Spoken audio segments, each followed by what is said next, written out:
All-Star break for the Giants, taking stock of what has been just an awful year. And then obviously the Warriors offseason, Summer League, and the chase for LeBron continues. It was kind of funny. I went on KGO this morning. Oh, look at you. Yeah. Whoop. I actually did it from right down there. I just went and sat on that couch right down there. Okay. Did a little Zoom with KGO. They had booked me for this 2 months ago. And they're like, we want to have you on July 13th. So much so that I almost forgot because it was 2 months ago. Right. But anyway, they're like, that's going to be the start of the All-Star break. And we would love to kind of talk to you to take stock of what has happened with the first, air quotes, half, even though it's well over half, of the Giants season. I said, sure, let's talk about it. But at the time, when they booked it, things were not good, but like they weren't all is lost yet. And so I was not talking about this the way I thought I was going to be talking about this. And they had all of their questions prepared and everything. And Amanda, who was wonderful, with her second question goes, all right, what grade do you give them for the first half? Oh, the old grade. What do you think I said? Well, knowing you as a teacher, you probably gave him an A because everybody gets an A when you're in Professor Willard's class. If you just try, and I'm doing my Sally Struthers, if you could just give 43 cents and turn in all your assignments, you too can get an A in Professor Willard's class. Am I done? Yes, I'm done. You gave him a D, Mark. You gave him a flat D. F? D minus? F. You gave him an F? Easy. You put that F. You put the F in SF Giants? Okay, I give him an F. I like my Sally Struthers, but of course. It's fantastic. Thank you. For just 51 cents. It was also probing, but anyway. It's an F, and I'd love for you to explain why you would think I would give them a D. In other words, what evidence, what thing could I point to that, and again, we're talking about the Giants.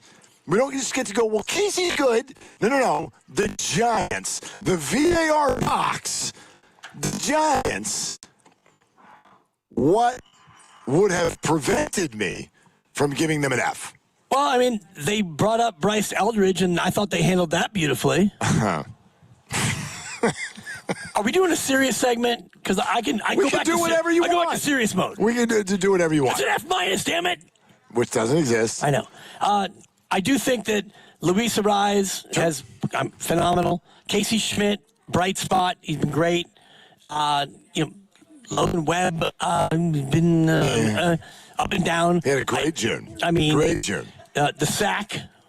We love the sack early. Been hurt a lot. Yeah. Yep. I just think that if I look at the totality of what they've done, it's been a disaster, and they're one of the worst teams in baseball. They're barely ahead of Colorado. They had to take 3 or 4 from the Rockies to stay ahead of the Rockies. So I'm not going to dispute your F. I just thought you would have looked at some of the bright spots. Jung Hoo Lee, who had a monster 2-month run. Right. I thought that would have elevated it to a D. Listen, I get where you're coming from, but what is the point of a bright spot if it doesn't lead to a larger thing? So, in other words, I don't let the Giants off the hook just because certain people wearing Giants uniforms are playing well. Casey Schmitt doesn't get an F. Right. Luis Arise doesn't get an F. Or Jung Hoo Lee. Jung Hoo Lee doesn't get an F. And there are others who wouldn't get an F. Even Raffy Devers doesn't get an F. Logan Webb and Robbie Ray don't get an F. But the Giants get an F. You are 41-55. You are miscast.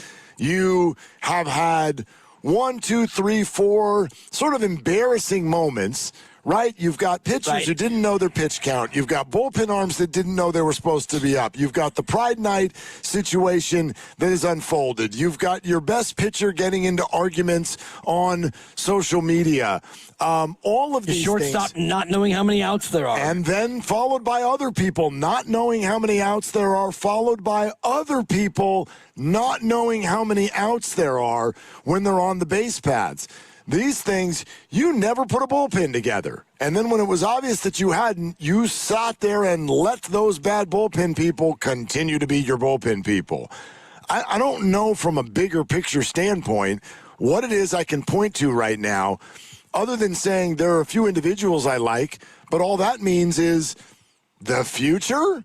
I mean, that's really like Casey Schmitt hitting the ball all over the place and having 19 homers at the break. That almost makes me even more upset as a Giants fan. It got wasted. Right.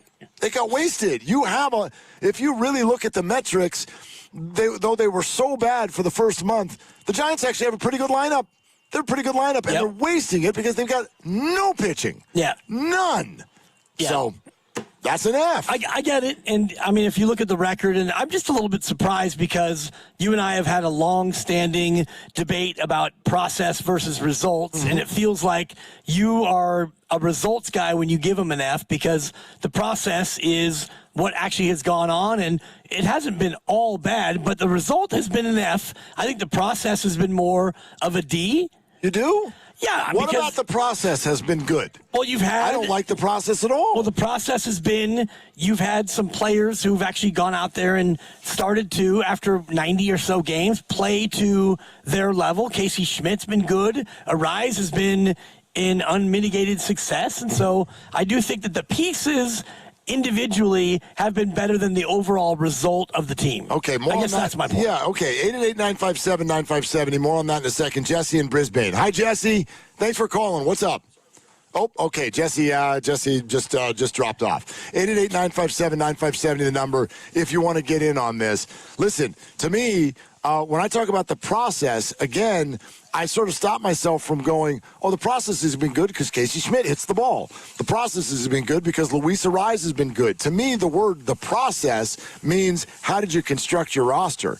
And what I'm watching is poor Casey Schmitt hasn't just been a really good hitter. He's also been thrown all over the diamond. All over the diamond. Yeah. Bryce Eldridge and Raffy Devers, nobody knows who the first baseman is.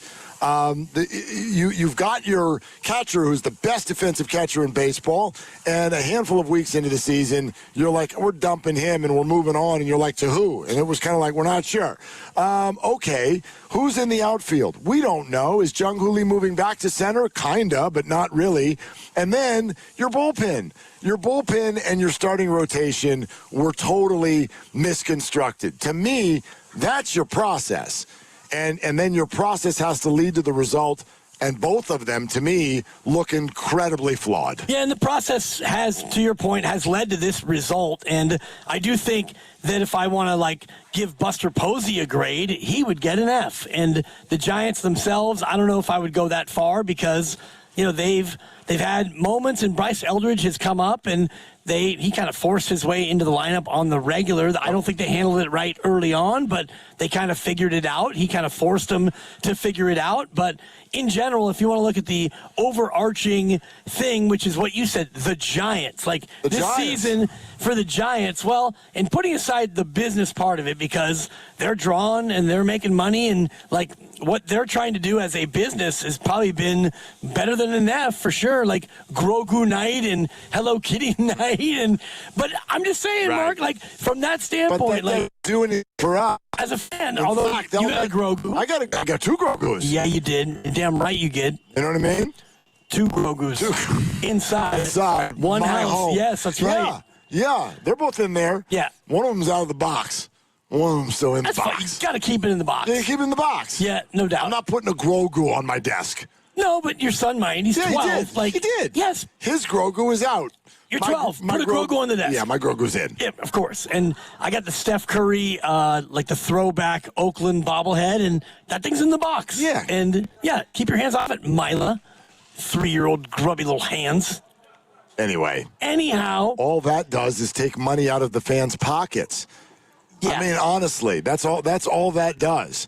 Yeah, yes, you can still go to the ballpark and have a good time. Yes, you can still get a Grogu. Yes, you can watch SpongeBob throw out the first pitch. That stuff's all wonderful. I'm not grading on the business acumen of the Giants. I get that. They can make a lot of money. I don't worry about that. I already know that they will. We can spend a lot of money. I don't mind that. I feel sort of like if you've got the wherewithal to do that, then you're lucky. And that's great if you can take your family to a ball game and you can afford that and that's fun for you. That to me is all sort of secondary and on a different platform. I'm looking at the Giants basically from two perspectives. One, where are you in the standings? Do you win more games than you lose? And then 2, let's talk about the overall product, the storytelling, if you will, that you're pitching out there to the fans.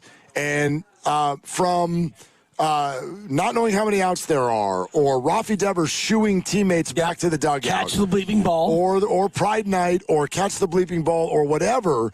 The Giants, and just a bullpen that is built to piss people off because they lead the world in, well, we were ahead after 8 innings, right, but we lost the baseball game anyway. When you do that, you become difficult to root for. And that's what I really kind of am so bummed about with the Giants this year.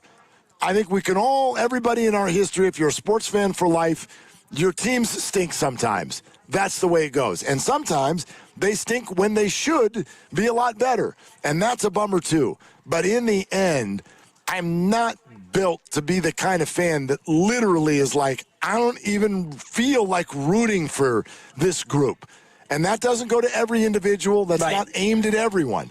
But collectively, this is a group that at times has felt hard to root for. And that, to me, that's literally the worst thing. That's the worst thing that a group can be. I mean, it's apathy, but it's beyond apathy. It's apathy that is built on like an anger, a sports anger over what you're seeing. And part of it, too, is the defense. And, the other night where you're facing the Rockies and the opening batter hits a drive to deep center field, and Jung Hoo Lee is trying to figure out how to catch it, and he does it, and it bounces, and he finally retrieves it. It's an inside-the-park home run, and the opening batter, now you're down 1-0, and not that he has to make the play, but just the amount of defensive sloppiness that you've seen this year, whether it's, Casey Schmitt in left field, like doing a double-take route and falling down and making the catch, or, throwing the ball over the head of the first baseman. They've not been buttoned up. And so you look at the bullpen, sloppy. Starting pitching, not good enough. Situational hitting early on, terrible. Speed, non-existent. Defense, really not great. And so when you go through all the little micro things that we're so used to seeing, like Giants, pitching and defense, you've got 3, if not 4, if not 5 good starters. You got the core 4 in the pen, and you're going to go ahead and catch the ball. You'll catch it and throw it. You might lose 2-1, okay, but you're not going to lose 5-2 with 3 unearned runs, and that's what we've seen this year. And I want to add one more piece to this. Ooh. And it's this. And to me, professional sports teams need to hear this, even though it's very, very difficult. I, maybe more so than most in our business, I try to be pretty patient and understanding with regard to the idea that, look, these are human beings, and they're trying like hell out there. It's pro sports, so no, that's not good enough.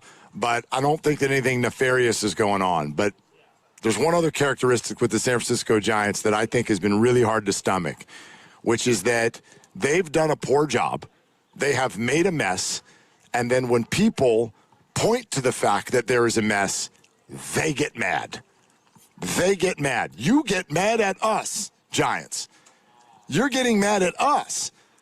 You don't want to be called out. You don't want to be mentioned on social media.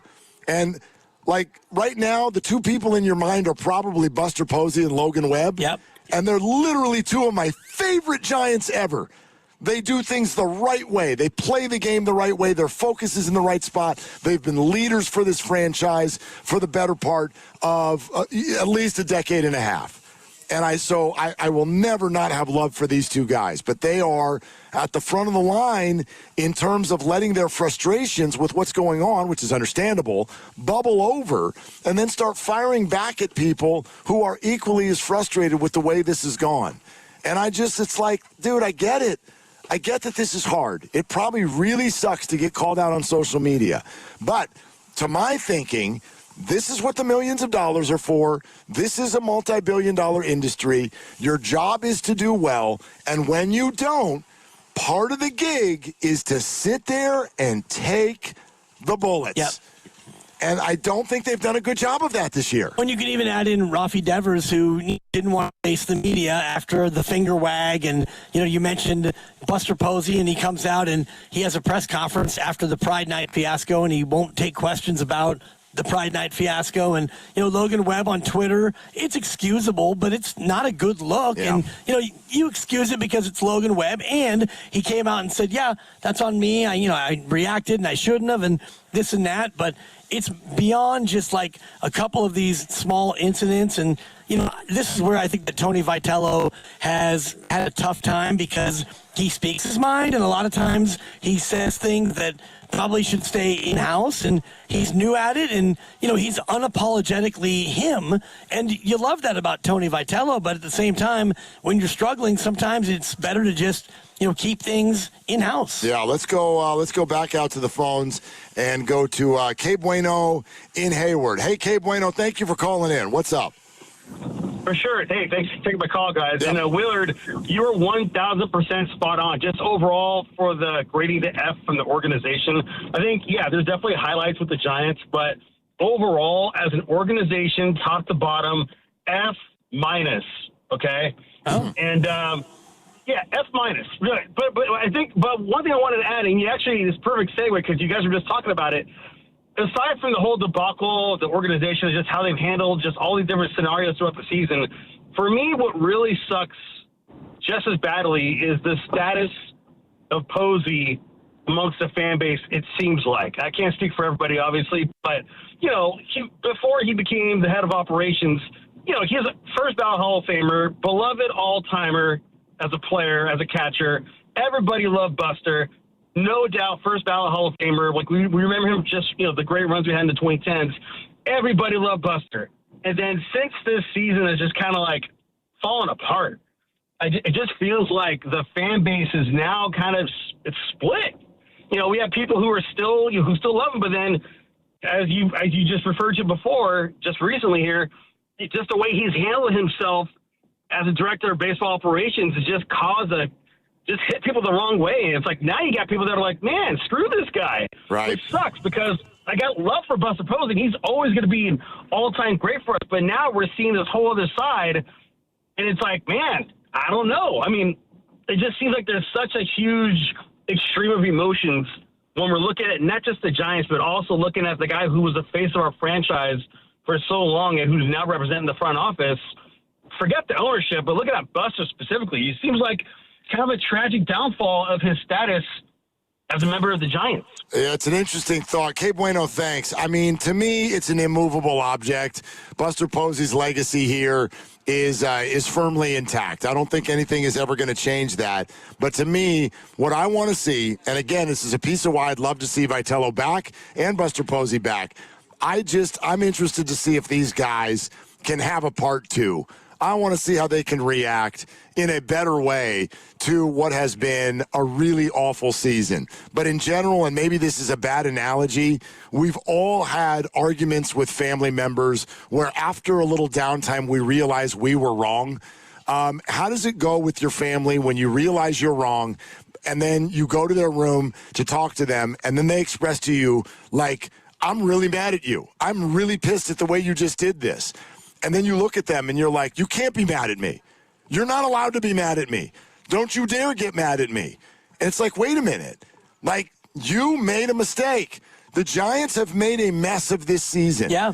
You don't get to tell people to not be mad. And that's been the vibe. Even if it's, as Cape Bueno said, even if it's just Buster going, I don't want to talk about this. It's like you got to come from a place that's almost a little bit more, like for lack of a better word, apologetic. For sure. And they don't need to say they're sorry, but you can't. I just don't like aggression when, like, your guys are the ones that made this mess. Well, especially when you're dealing with the paradigm of customers in a business. So you're a customer and you're not happy with what's going on with this business. And then, the owner of the restaurant comes out and says, why are you so mad? Like, right. We served you food. It's like, it's not what I ordered. There's a bug in the soup. Exactly. It's not the way I wanted it. And so, if you come out with that level of aggression, then people aren't going to want to go out there and continue to support you. And, fortunately for the Giants, that hasn't been the case yet this year. But if you wind up this year going 65 and 97, and then you bring everyone back again next year, I don't know if that's going to be good enough for the customer.